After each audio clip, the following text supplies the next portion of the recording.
Welcome to Military Comebacks. Tonight's story will have you holding your breath, a story of courage, faith, and the raw instinct to survive. She was just a passenger, until both pilots collapsed at 37,000 feet, and the lives of hundreds fell into her shaking hands. The engines hummed steadily inside Flight 237 from Seattle to Denver. It was one of those clear afternoons pilots love, smooth skies, no turbulence. Seatbelt signs were off. People sipped coffee, flipped pages, dozed as the Boeing 737 sliced through the sky like a silver arrow. In seat 14A sat Hannah Reeves, 34, a school teacher from Montana. She hated flying. Always had. Years ago, she lost her brother in a small plane crash, and ever since, stepping onto an aircraft felt like stepping into a test of faith. But this trip wasn't optional. Her mother was in the hospital, and time mattered. Music played softly in her ears as her fingers twisted the small silver cross around her neck. A flight attendant passed with a warm smile. Everything felt normal. Until it didn't. A heavy thud came from the cockpit. Then another.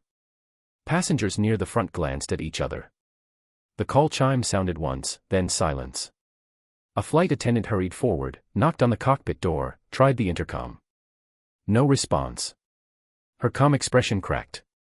"Ladies and gentlemen, please remain seated," she said, voice tight. "We're just checking on something with the flight crew." Whispers spread.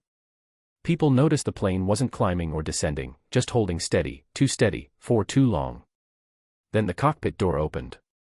A young attendant stepped out, pale as paper. She leaned toward the senior crew member and whispered, "Both pilots, they're unconscious." The captain had suffered cardiac arrest. The first officer, trying to take over, collapsed from an undiagnosed aneurysm. 2 lives gone in seconds. The senior attendant faced the cabin, fear barely contained. "Is there anyone here who can fly a plane?" Silence. Nervous glances. A few uneasy laughs that died fast when they saw she wasn't joking. Hannah's heart slammed in her chest. Surely someone else would stand. An off-duty pilot. Military. Anyone. No one moved. Then a memory surfaced, her brother's voice during one of his lessons: "If you're ever in the sky and things go wrong, don't panic.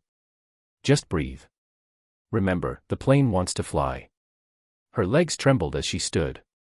I've had a few hours of flight training," she said. "Small planes. I can try."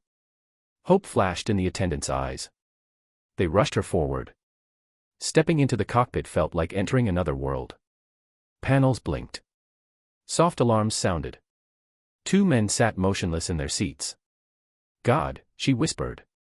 She eased the captain's hand from the controls and slid into the co-pilot's seat. The yoke felt solid and heavy.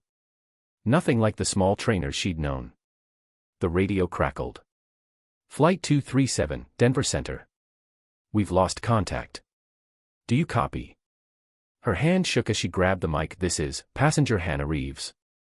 Both pilots are unconscious. I repeat, both pilots are unconscious." A calm voice answered. "Copy that, Hannah. We hear you. Stay calm, you're doing great. We'll get you down." The controller, Ethan Price, had 30 years in the tower. His voice was steady, like an anchor in rough seas. "Okay, Hannah. You're at 37,000 feet. We'll take this step by step. Can you see the autopilot?" "Yes." "Good. Don't touch it yet." "How do the engines sound?" "Steady." "Perfect. That means she's flying fine. You're safe for now. Just breathe." In the cabin, fear was rising, tears, prayers, a mother clutching her baby. The senior attendant moved down the aisle, repeating, "Everything's under control," even as her voice shook. In the cockpit, Hannah followed every instruction: fuel, speed, heading. Sweat slicked her palms. "I'm not supposed to be here," she murmured. Ethan replied gently, "Sometimes life doesn't ask who's supposed to be there. It chooses who needs to be." Those words steadied her. 20 minutes later, Denver was closer, but a fast-building thunderstorm blocked their path. "There's lightning ahead," Hannah said. "Okay," Ethan replied after a beat. "We'll divert south. I'll vector you around it, but we need to descend soon." She turned the yoke as instructed. The plane rolled smoothly, then turbulence hit. The cabin jolted. Coffee flew. People screamed. "Easy," Ethan said. "The plane wants to fly. Let it." Her brother's words. She whispered them through tears. "The plane wants to fly." Lightning flashed outside. Thunder shook the fuselage. But she held steady, guiding the aircraft through wind and rain. Then they broke through the clouds. Denver's lights glittered below like a sea of gold. "You're lined up for runway 34, Ethan said softly. "Let's bring her down. Reduce throttle to 40%. She did. The nose dipped. Her heart pounded as altitude ticked down. "Flaps 15. She moved the lever. The aircraft slowed. "Gear down." She flipped the switch. A deep rumble, then a solid thump. "Beautiful," Ethan said. At 2,000 feet, the runway stretched ahead, bright, endless. "I'm scared," she whispered.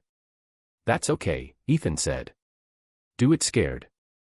The ground rushed up. She eased the throttle back. Touchdown. The plane bounced once, then rolled.